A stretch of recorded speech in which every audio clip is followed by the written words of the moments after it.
अस्सलाम वालेकुम स्टूडेंट्स। आज का जो लेक्चर है वो बहुत इम्पॉर्टेंट है। ये शायद आपको बुक में भी नहीं मिले, तो मैंने सोचा मैं इस पे एक वीडियो बना दूं, क्योंकि ये एग्ज़ाम में बहुत ज़्यादा पूछा जाता है। ये जितने भी आपको नज़र आ रहे हैं स्ट्रक्चर, ये सारे ही ओपियम में से हैं। यानी कि ओपियम के अंदर ये सारी ड्रग्स पाई जाती हैं, डिफरेंट क्वान्टिटीज़ में पाई जाती हैं। तो अक्सर क्वेश्चन ये आता है कि ओपियम के अंदर जो मॉर्फिन है वो किस क्वांटिटी में पाई जाती है, और इसके जो है वो इससे हम क्या चीज़ें ड्राइव कर सकते हैं। यानी कि मॉर्फिन पे नोट लिखें और इसके डेरिवेटिव्स पे नोट लिखें। तो उसके लिए सबसे पहले मैं आपको कुछ टिप्स बताऊंगी कि स्ट्रक्चर को हम किस तरह से याद कर सकते हैं। तो सबसे पहले हमें मॉर्फिन, जो कि ये सारे जो हैं ये बेसिकली सारे ही ओपियम से आते हैं। ओपियम ऐसा प्लांट है जो पेपावर सोमनिफेरम से लिया जाता है। और पेपावर सोमनिफेरम जो है ये ऐसा प्लांट है जो जिसका काम ये है, papaver means poppy plants and somniferum means ऐसा प्लांट जो सिडेशन प्रोड्यूस कर दे। तो इस प्लांट के नेम से इंडिकेट करता है कि ये सिडेशन प्रोड्यूस करता है, और हमें पता है कि ये पेपावरेसियाई फैमिली से है। एंड इस प्लांट का जो है ये अनऑर्गेनाइज्ड ड्रग होती है। ये पाकिस्तान, इंडिया, चाइना, अफगानिस्तान में बहुत ज़्यादा पाई जाती है। एंड इसका बेसिकली जो कैप्सूल है वो जो है मेजर होता है, जिसमें से हमें ये ड्रग्स मिलती हैं। इसके कैप्सूल को हम सबसे पहले जो है वो एक कट लगाते हैं, इंसाइज्ड करते हैं, बेसिकली कट लगाते हैं, और उसके अंदर से जब वो राइपन की तरफ जा रहा होता है, अनराइप्ड होता है, तो उसमें से एक मिल्की लेटेक्स ऑब्टेन करते हैं या वाटरी लेटेक्स ऑब्टेन करते हैं, जिसके अंदर ओपियम प्रेजेंट होती है। अब ओपियम के अंदर डिफरेंट कॉन्स्टिट्यूएंट्स होते हैं, जिसमें मॉर्फिन जो है वो ओपियम के अंदर 4 से 21% में प्रेजेंट होती है। कोडीन भी प्रेजेंट होती है 0.8 से 2%। दिबेन भी प्रेजेंट है, पेपाफ्रीन भी प्रेजेंट है, नोस्कापीन भी प्रेजेंट है। डिफरेंट कॉन्स्टिट्यूशंस में है। नोस्कापीन 4 to 8% है, दिबेन जो है वो 0.5 to 2% है, पेपाफ्रीन 0.5 से 2.5% है। ये डिफरेंट कंसनट्रेशंस में ये अल्कोलाइड्स के अंदर प्रेजेंट होते हैं। इसी तरह से ओपियम की जो है रेगुलेशन जो है वो इंटरनेशनल नारकोटिक बोर्ड जो है वो कंट्रोल करता है, और इसमें चाइनीज़ ओपियम आती है, टर्किश ओपियम आती है, जिसे डरगस्ट ओपियम भी कहते हैं। और ये अक्सर एमसीक्यू पूछा जाता है कि विच वन इज़ द डरगस्ट ओपियम। तो इसका आंसर होता है कि जो टर्किश वैरायटी है वो उसे डरगस्ट ओपियम कहते हैं। इसके अलावा इंडियन वैरायटी भी होती है। तो मॉर्फिन जो है, इसका स्ट्रक्चर को मैं थोड़ा सा आपको बता देती हूँ कि इसको किस तरह से करना है। ये जो मॉर्फिन का स्ट्रक्चर है ये बहुत इंपॉर्टेंट है। अगर हम इसको उस तरह से याद करें तो आपको ये मॉर्फिन के साथ कोडीन और दिबेन को बनाने में बहुत आसानी होगी। मॉर्फिन बेसिकली इसके अंदर कुछ स्ट्रक्चर फीचर्स होती हैं, यानी कि इसके अंदर 3 पोजीशन और 6 पोजीशन, 3 और 6 पोजीशन पे 2 जो है वो OH प्रेजेंट है। एक OH जो है वो है हमारे पास फिनोलिक वाला, जैसे ये देखें ये फिनोलिक वाला है। दूसरा OH, ये वाला OH जो है ये हमारे पास अल्कोहलिक है। मॉर्फिन ऐसा स्ट्रक्चर है जिसके अंदर एक OH अल्कोहलिक प्रेजेंट है, दूसरा OH फिनोलिक प्रेजेंट है, ठीक है। और ये इसकी 3rd पोजीशन पे, अगर हम इसको नंबरिंग करें तो मैं आपको नंबरिंग करके बताती हूँ कि आप इसकी नंबरिंग को मेमोराइज़ कर लें तो आपको बहुत आसानी से ये स्ट्रक्चर याद हो जाएंगे। देखें ये है 1, अगर मैं इसको 1 कर लूँ, 1 2 3, ये 4 और ये 5 और ये 6। अब 3 और 6 पोजीशन पे इसके 2 OH हैं, ये आपने याद रखना है। 3 पोजीशन पे इसका फिनोलिक है और 6 पोजीशन पे इसका अल्कोहलिक है।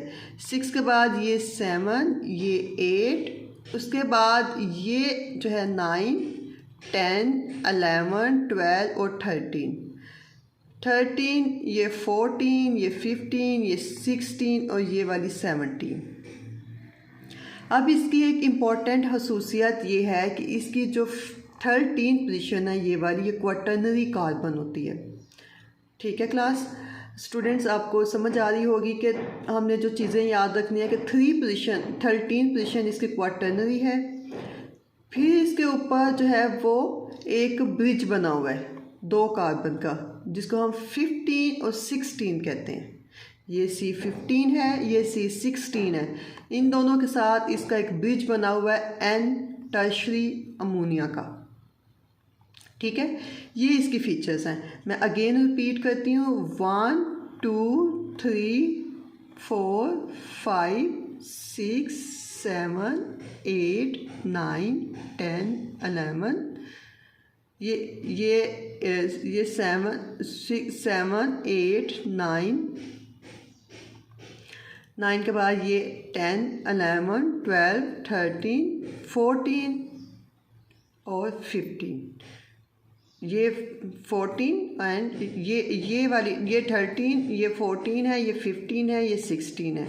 ठीक है, आई अगेन रिपीट, 1 2 3 4 5 6 7 8। ठीक है, 8 के बाद हम यहाँ पे डायरेक्ट जो है वो यहाँ पे आते हैं, इसको हम 14 कंसिडर करते हैं। यहाँ पे आते हैं 9 10 11, यहाँ पे आते हैं 9 10 11 12 13 14। ये वाला जो रिंग है ना, ये 8वीं से बाद आपने यहाँ पे 9 कंसिडर करनी है। ये जो है ये 14 है, 6 7 8 9 10 11 12, ये 13, ये 14, ये 15, ये 16 और ये वाली जो है वो 17।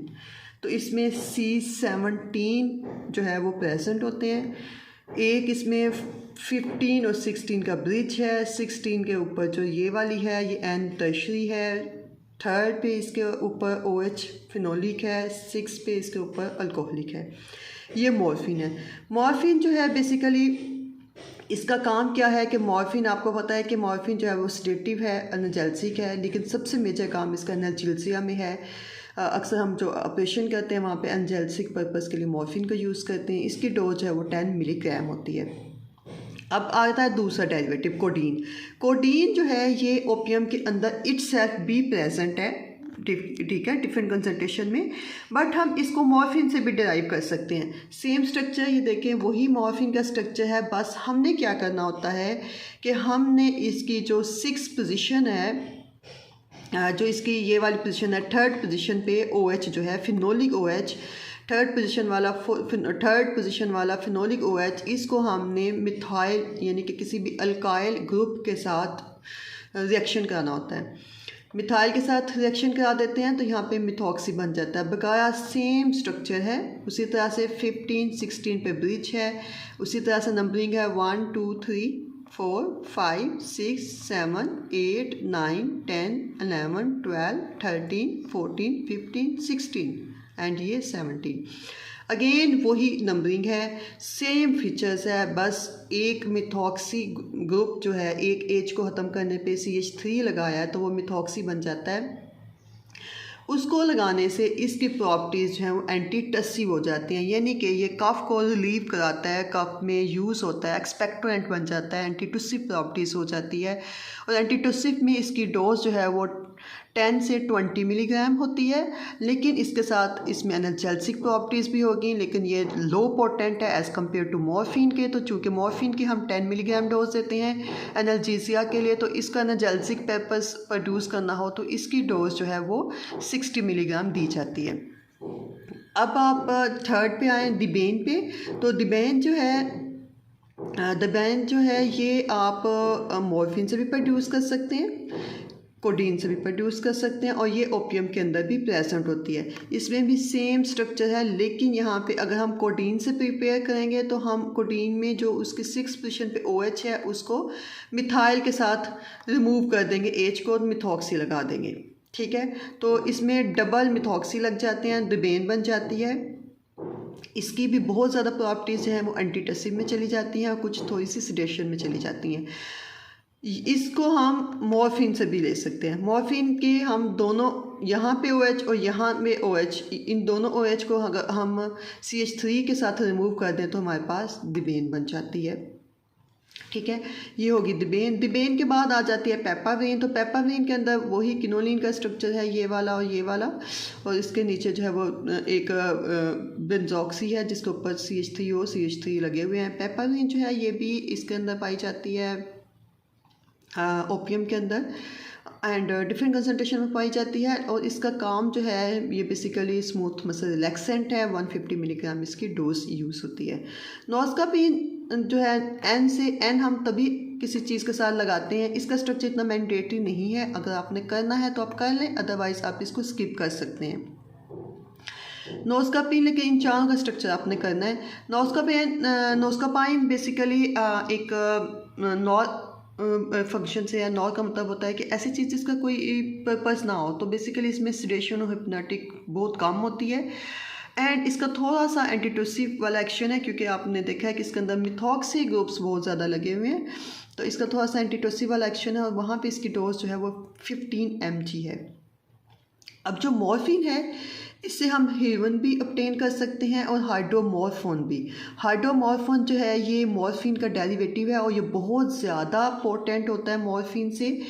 और हाइड्रोमॉर्फोन हम कैसे प्रिपेयर करते हैं कि यही मॉर्फिन को लेके इसका ये वाला जो है इसको हम ट्रीट करा देते हैं कीटोन से, यानी कि यहाँ पे डबल बॉन्ड आ जाएगा और ये वाला बॉन्ड जो है ये ख़त्म हो जाएगा, बाहर डबल बॉन्ड ओ आ जाएगा, तो ये बन जाएगा हाइड्रोमॉर्फोन। और हाइड्रोमॉर्फोन जो है ये बहुत इंपॉर्टेंट है, बहुत पोटेंट होता है। इसका अगर हम मॉर्फिन की डोज 10 मिलीग्राम दे रहे हैं तो हाइड्रोमॉर्फोन जो है उसकी डोज हम 2 मिलीग्राम देते हैं। क्लास आपको समझ आ रही होगी कि मॉर्फिन से हम हाइड्रोमॉर्फोन भी बना सकते हैं। हाइड्रोमॉर्फोन क्या होता है? मॉर्फिन का डेरिवेटिव है जो मॉर्फिन से बहुत ज़्यादा पोटेंट है। इसमें हमने इसी मॉर्फिन को रिएक्शन करवाना होता है कीटोन से और यहाँ पे डबल बॉन्ड ओ आ जाएगा और ये वाला बॉन्ड जो है ये ख़त्म हो जाएगा और उसकी डोज होती है 2 मिलीग्राम। मॉर्फिन की है 10 मिलीग्राम। अब मॉर्फिन से हम हीरोइन भी बना सकते हैं। हीरोइन हम कैसे बना सकते हैं कि जब हम मॉर्फिन को डाई एसिटाइलेशन करा देते हैं किसी भी एसिड की प्रेजेंस में, तो हीरोइन बन जाता है, इसे डाई एसिटाइल मॉर्फिन भी कहते हैं। उसमें क्या करते हैं कि यहाँ पे एसिटाइलेशन कर देते हैं, यानी कि O है तो यहाँ पे हम लगा देंगे C डबल बॉन्ड O और CH3। यहाँ पे भी O है तो इसके साथ लगा देंगे C डबल बॉन्ड O और CH3। तो ये हमारे पास हो जाएगी हीरोइन का स्ट्रक्चर। हीरोइन जो है ये एक ड्रग अब्यूज़ है, यूज़ नहीं की जाती। और आपको पता है कि जो ये वाली जितनी भी ड्रग्स हैं ये सारी एडिक्शन काज करती हैं, जैसे मॉर्फिन है या फिर हीरोइन है, और इससे कॉन्स्टिपेशन का इशू रहता है, पीपल की जो है वो कंस्ट्रिक्ट रहता है। हाँ, तो इसलिए मॉर्फिन जो है ये हम डाइसेंट्री डायरिया में भी यूज़ कर सकते हैं। तो ये था क्लास आज का लेक्चर, जिसमें मैंने ओपियम में मॉर्फिन और मॉर्फिन से रिलेटेड जितने भी डेरिवेटिव्स हैं उनको डिटेल में आपको बता दिया है और उनका स्ट्रक्चर कैसे याद करना है वो भी मैंने आपको बता दिया है। मिलते हैं इंशाल्लाह नई वीडियो में। अल्लाह हाफिज़।